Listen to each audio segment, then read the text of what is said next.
Hello, hello. Here we are again, coming to you from Broadcast Team Alpha on 44 different platforms around the world. And we are going to talk about something that is going to be very interesting because I have an excellent guest with me, Adam Stokes. He is returning to Broadcast Team Alpha. And of course, this is the Paranormal World Show. So it's under the umbrella of the Mastermind and the Broadcast Team Alpha show. And we are also transmitting on the 44 different platform. Actually, it is kind of more than that, but we are saying 44 to make sure because I don't even know where we are anymore. We are also on the Conscious Awakening Network, 3 TV stations, and a bunch of social media sites.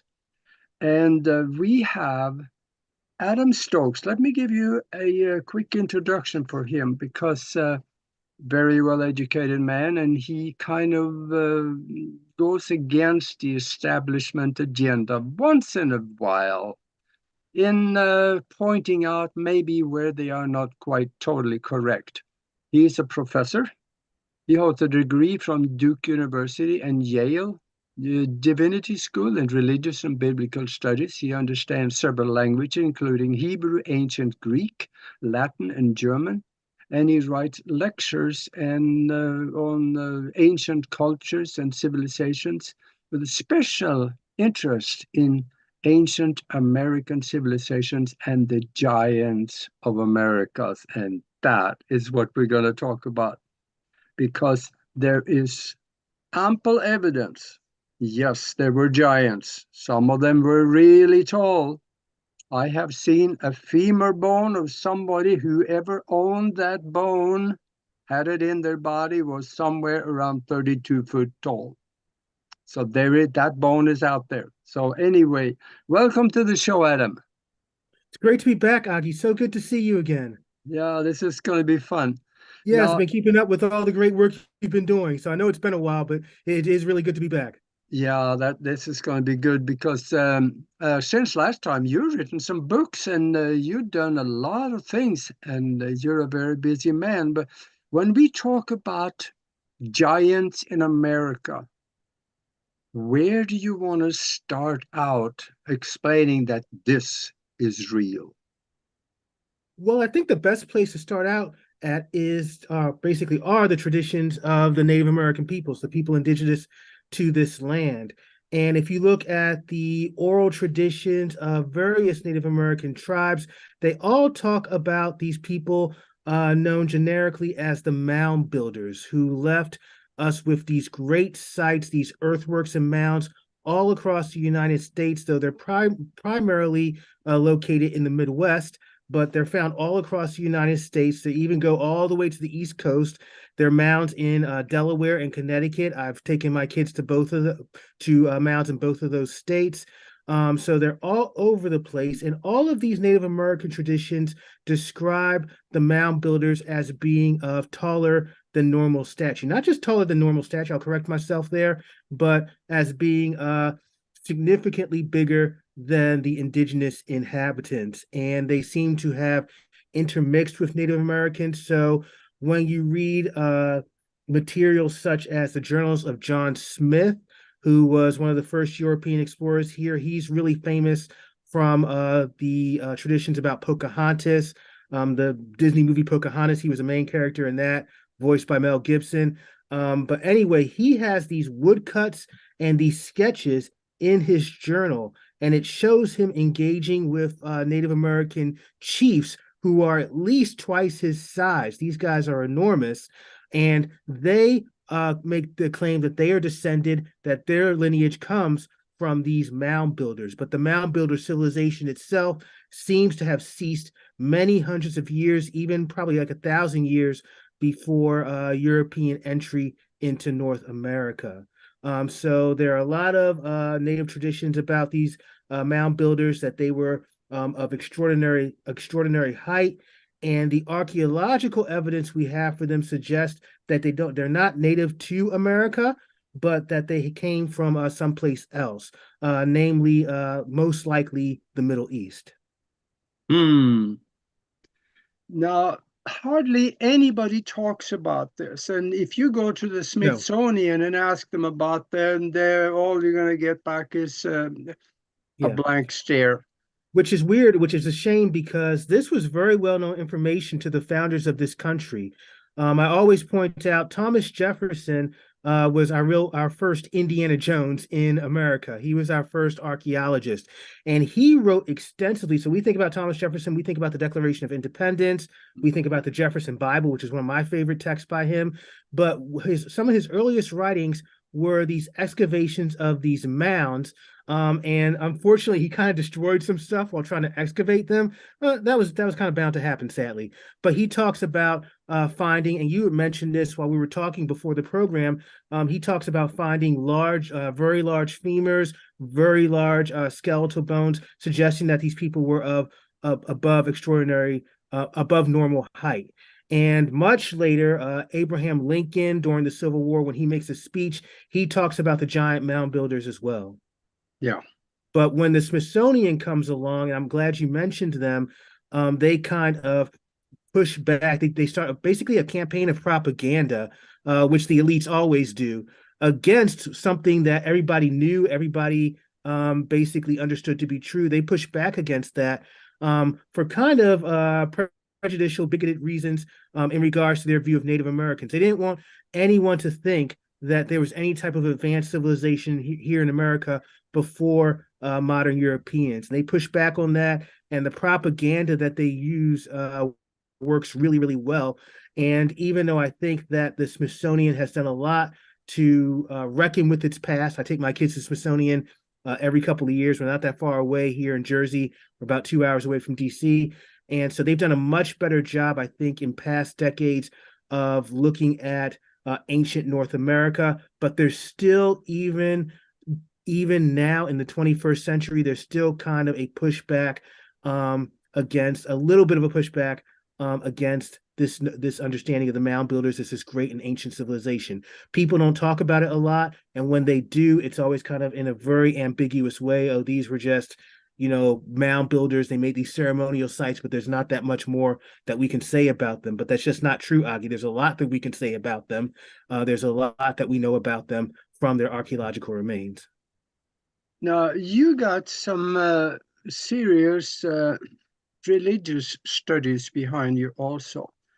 Yes, yes. What do you think is the reason for this cover up? Is it religious or is it political? Or what do you think? That's a great question. I think both are going on. So I think I think when this started to happen, when the cover up started to happen in the late 1800s, I think it was both political and religious. What do I mean by that?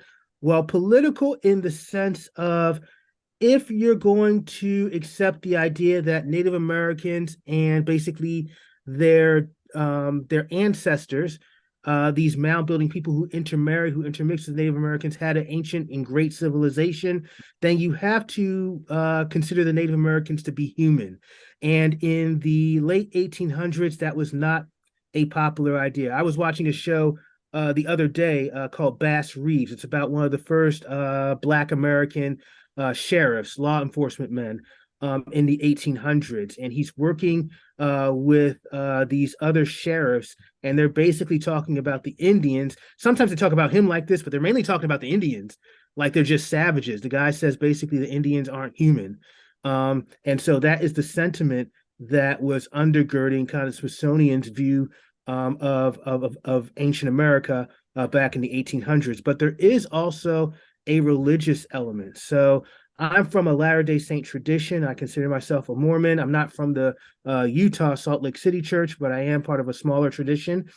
And in the early 1800s, when Joseph Smith, the founder of Mormonism, comes out with the Book of Mormon, it's claiming that there was indeed an ancient civilization in North America that was highly advanced, that was highly technologically advanced. And in the same hometown that Joseph Smith grew up in, Palmyra, New York, That's the same hometown that John Wesley Powell came from. If you've heard that, you've probably heard that name before because he became the head of Smithsonian. He was probably the leading archaeologist in the mid to late 1800s, and he becomes the head of the Smithsonian. And so he has kind of a beef with Mormonism to begin with. And so it's very much beneficial to him to claim that there was no really advanced ancient American civilization, that ancient American civilization was primitive, that it was savage, because to say the opposite would be to support the claims of Mormons that he hates. So there's both political and religious reasons Yeah. for this cover up. Yeah, that's when it comes to the giants, they it wasn't just the height. They had a double row of teeth, and they were a Yes. little different in some ways. So Mm-hmm. it Mm-hmm. is a seriously genetic difference. Yes. Massive genetic differences. So the teeth were different. Also, the skull was different. A lot of these giants, these mound builders, have elongated skulls. And we see that both in North America and in South America. And I think the South American giants are basically the North American giants migrating south. So I think they're all kind of part of the same race. But they had these elongated skulls, and it's always been my contention, Agi, that these elongated skulls, if you look at the history of, say, the Druids, for example, in Europe, and other great ancient European civilizations, whenever a dude has a really big skull, he uses that kind of for like his psychic ability to build and to create things. So I think Stonehenge was created with this psychic ability, and I think the mounds that are here in North America were created with their psychic ability. Now, people will push back and say, Adam, they're just clumps of dirt. But if we have to recall that back in the day, they looked much different than they do now. There's been a lot of erosion. People have gone into them. People have disrupted them. People have destroyed them. It's kind of like the Egyptian pyramids. So you look at the Egyptian pyramids today, they're still amazing, but they were absolutely glorious back in their heyday. They were covered with gold.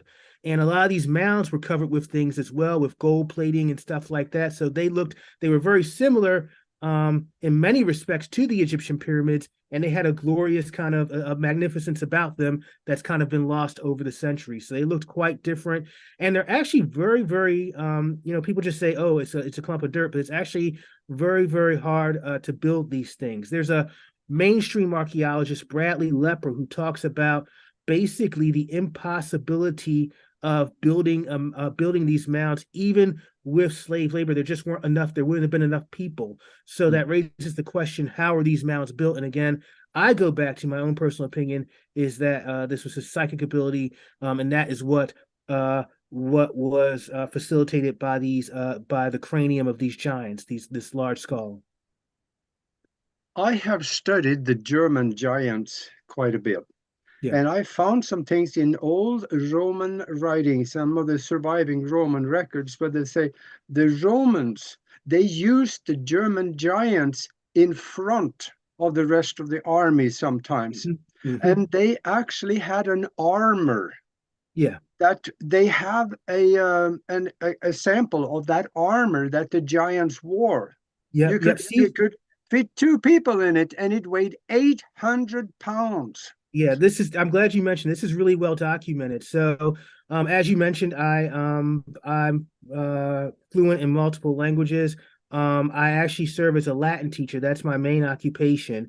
And this past semester, we read Caesar's Gallic Wars, and this is very well documented. So, a lot of the Germans, like the Germans, didn't want the Romans in there, but some Germans were actually conscripted into the Roman army. And like you Yeah. said, Caesar describes their armor very intimately in very exact detail. And like you said, this is an armor that I could put on, not as a 5'3" person. So, or most modern day people could put on.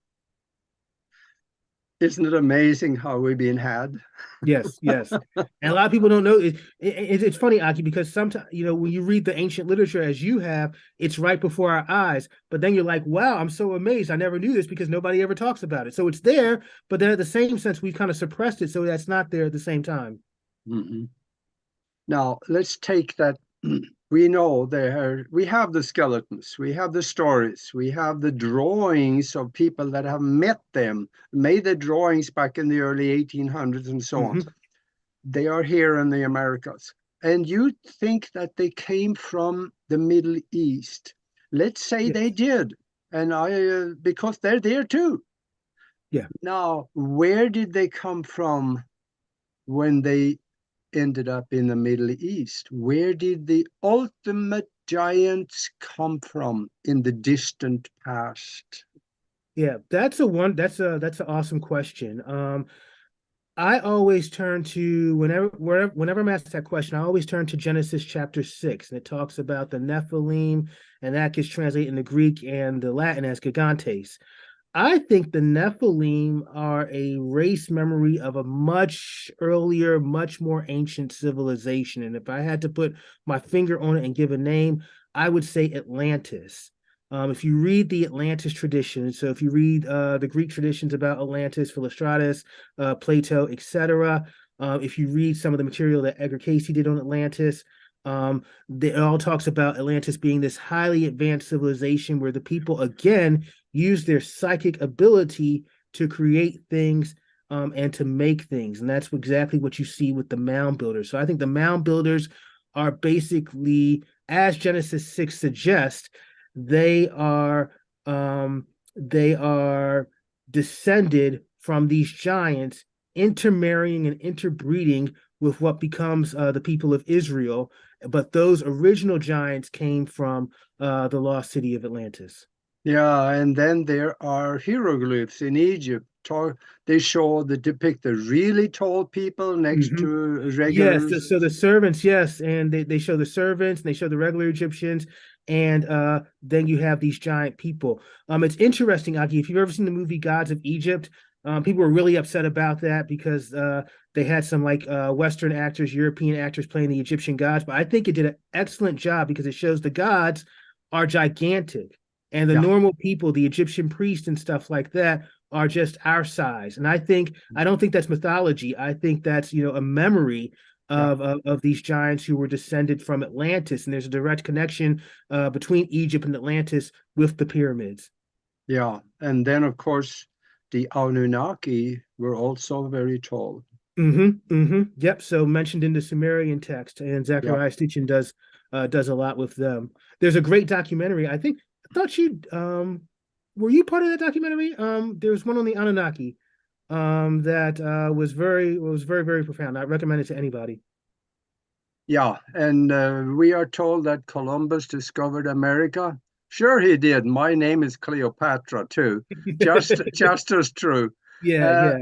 Now, the thing about it is that there are Egyptian artifacts that is found in North America, Mm-hmm.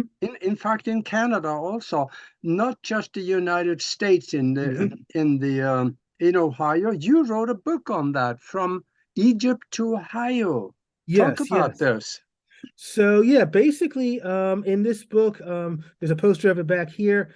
From Egypt to Ohio, I basically make the argument that the mound builders were this Egyptian Israelite hybrid, and that's why you have in Ohio you have these Egyptian inscriptions that have been found. You have these Hebrew inscriptions that have been found. So this is definitely whoever the mound builders were. They were some type of Semitic people, whether Egyptian, Israelite, or etc. Or in my opinion, they were kind of a mixture of both. So you have these Egyptian inscriptions, these Egyptian artifacts, and also these Hebrew artifacts. We found cartouches here in North America. In Ohio, there was a cat cartouche that was found. Egyptian symbolism on many relics that have been found in the Midwest. So they were definitely here. And this is something, if you ever read a book by Brian Jennings called Ancient North America, he is a mainstream archaeologist. He wrote the book back in the 70s, but in the last couple of chapters of his book, he shows and he mentions a lot of these Egyptian artifacts that have been found here in North America. He doesn't put it in the main part of his book because he doesn't really, I don't think he wants you to know about it. But even he has to attest. He's a mainstream archaeologist, and even he has to attest to some of these findings of Egyptian artifacts here in North America. Hmm. So we talk about being separated by these people for centuries that we're all different, but really, Agi, we're all the same. There's a force, there's a cosmos that unifies all of us. So the Egyptians didn't just do their thing over there; they also came over here, and yeah, we're all interconnected, Agi. Yes, we are. And in fact, up in the Grand Canyon area, there is caves up there where Yes. they found Egyptian artifacts, Egyptian Hmm. writing. In fact, even further than that, I had a friend, he's gone now, but I had a friend in Tucson that did a lot of digging around up in the 1970s, 80s, up in the Yeah. Grand Canyon area. And he found some of those artifacts and he brought home a plate, a gold plate with Egyptian writing on it. Yeah. He had Yeah. it at his home Yeah. and he had it on a table. I saw the thing. It Yeah. was Yeah. there. He brought Yeah. it from the Grand Canyon. Yeah, And the Grand Canyon has like amazing stuff yeah, in it, and it's also, Augie, as you probably know this, one of the hardest places to get permission from the U.S. government to excavate at. So you can't go as deep into it as you would like without the U.S. government's permission. And I think a lot of that has to do with kind of this holdover. Since Smithsonian was part of the government, still is part of the government. Um, I don't think people want you to see what is in the Grand Canyon because I think if they did it would overturn a lot of what mainstream archaeology says is the history of ancient North America. yeah. And you know how those people that kind of pull the strings within archaeology, they sure don't want to admit that they've ever been wrong. Yeah, yeah, yeah. Oh man, oh man. And you got another book coming out too, which Yes, so this you came out a should. couple years back. This is kind of my follow-up from Egypt to Ohio called Relics of Babel. And it Uh-huh. talks about some of these inscriptions from a collection known as the Michigan Relics. Now, the Michigan Relics were thought to be forgeries for many years. That's still kind of the mainstream view of them, but there's a lot of evidence that has come into play that calls that into question for at least a lot of the artifacts. And I have admitted this before, I think some of them might be forgeries, but I do not think the vast majority of them are. And they contain going back to your point earlier, they contain text and letters in Egyptian, Hebrew, and other Semitic languages. So kind of reflecting this blend of Semitic cultures that we have here, not in the Near East, but here in North America. Mm. Yeah, no. If you look at newspaper history here in the United States, I have read probably at least 10, 15 newspaper articles dating back 100 years or about that, where they said, yeah, we found this skeleton. It was 9'4", and then there was Mm-hmm. one that was 10 foot something, and he Yep. had double row of teeth, and they Mm-hmm. explain it 100 years ago in the newspaper article, and they Mm-hmm. also explained that, oh, the Smithsonian came and took it. Mm-hmm. Here's a pearl for you folks. A few years ago, the Smithsonian was sued and they had to go to the Supreme Court, and the Supreme Court ruled that the Smithsonian had to release the information about the American giants when asked to do so. So, if you find one of those old articles, they're all over the place on the internet. Get the There's a information on place. it, write to the Smithsonian, say you are ordered by the Supreme Court to release this information to me, and you will get it. Yeah.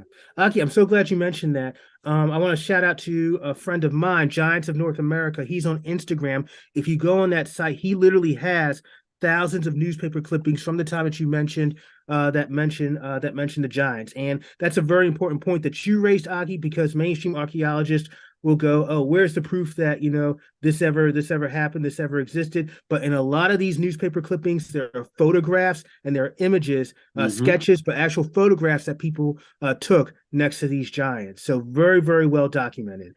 This wasn't just some type of hoax or a fad, but this was stuff that these were findings that happened all over the United States. Yeah, yeah. And it's not just the United States. You have them in South America. In fact, Mhm.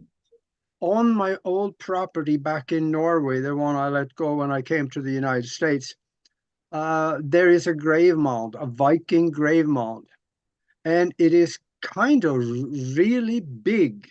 Nobody ever dug into it, Mhm. but I bet there is someone big in that grave mound Yeah, yeah, because they're all over Norway, Sweden, and Northern Europe.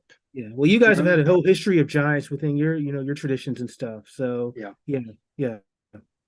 yeah. This it gets interesting once you start putting your toe outside of the box and see what's there, doesn't it? Yes, indeed. Yes, indeed. Oh gosh. What do you think? Could it be that the giants are of an alien origin way back in history? That's yeah, that's a great question. I've always considered the Giants just to be kind of larger than average, I mean larger than normal humans. So the term Nephilim, I've always just taken as they were it's a Hebrew term, Hebrew participle, masculine plural participle, the fallen ones, and referring to like a fallen civilization. But and I think Eric von Daniken and Zachariah Stitchin give their own good arguments for this. The term Nephilim, fallen ones, could also refer to a spaceship or a sky people that have fallen from the skies, from outer space, and crash landed here. And I think if you look at the Anunnaki, there's definitely, at least they understood themselves as having extraterrestrial origin. And in the Native American traditions, to go back to them from when we started, they talk about the star people or the sky people, and it's the exact same kind of tradition for these star people as you have with the Anunnaki that Stitchin talks about in the Sumerian text. Hmm. And there is a lot of armed, people sitting around would like to do a little more research on the internet about giants. Where do you think they should start to Yeah, find good information? I think for me, Richard Dewhurst's book about giants was my starting point because I didn't know a lot of this information. So I would say Richard Dewhurst's book, if you look it up online, you'll find it. Also, one of my friends, Wayne May, he does a magazine called Ancient American Magazine, which I contribute to every now and then. And he talks a lot about this giant civilization. So those are two starting places that I think would be very good for people. Frank Joseph, in general, talks about ancient American civilization, and he's written a little bit on giants. Even David Childress from Ancient Aliens, he's written on giants. He has some articles that he's published along with Frank Joseph. So those are some really good starting points. And like I said, a lot of people have picked have in recent years start talking about this phenomenon. So Giants of North America on Instagram. Another one of my friends, Chasing Mound Builders on Instagram.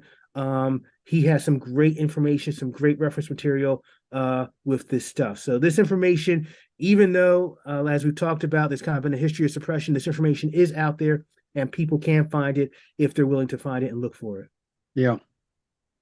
We've been talking about the mound people and the ancient giants, but they're also here today. For those of you that are sitting in the armchair over there, want to do a little research, Google the Kandahar Mm-hmm. giant. Yeah, The yeah. military caught one about, oh, I don't know, close to 10 years ago now, but they ended up killing him. He came out of a cave over in, yeah, you know where. And he was 12, I think about 12 foot tall. Yeah. And it didn't go so well. It wasn't a happy giant Yeah, story. So yeah, that's yeah. So amazing. he was killed, but he took some soldiers down with him. Yes, yes. Yeah, the Um, military people come out and say, yes, we did it. I have seen it. I yeah. was there. And in Afghanistan, there was a military guy who was talking about this. He said he served in the military. He wasn't a soldier. So basically he had a lot of free time on his hands. So he would go into town and, go to the bars and stuff like that. And every Afghan person he talked to said, stay away from the cliffs, stay away from the mountains. Don't send your helicopters there. Don't go up there. We don't go up there. We never go up there. And the reason they said that is because you still have these giants up there, and apparently they're very primitive. I think they kind of digress, kind of de-evolved, if you want to use that term, but not very nice either. Yeah, they are a little violent. Yes, Yes. And maybe that they're violent because they want to protect themselves. And Yeah. that could turn into violence very easily. Chances Hmm. are that they're very intelligent, but their scope of intelligence because of neural network has been limited to their little world. Yeah. Yeah. Yeah. But fascinating story. Yeah. A lot Oh of man. confirmation of it. Yeah. Wow. Yeah, and yeah, tell us also. Now you got some really interesting stuff in the from Egypt to Ohio. Tell us, how can we find your books? Yes, so all my books are on Amazon. I have a author's page on Amazon. If you type in Adam Stokes, it will pop right up.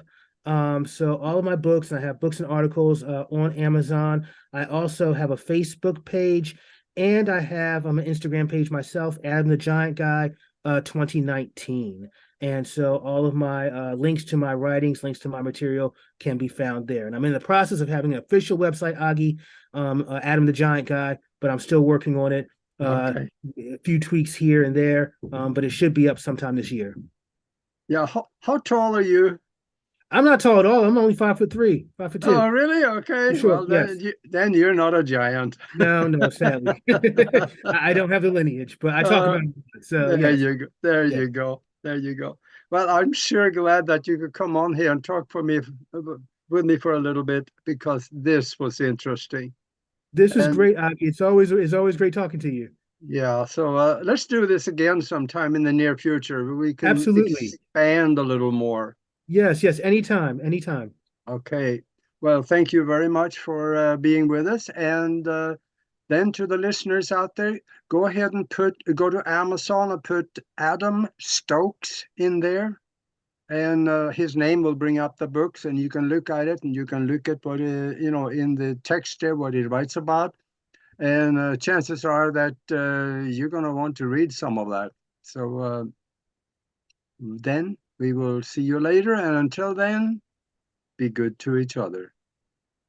Thank you.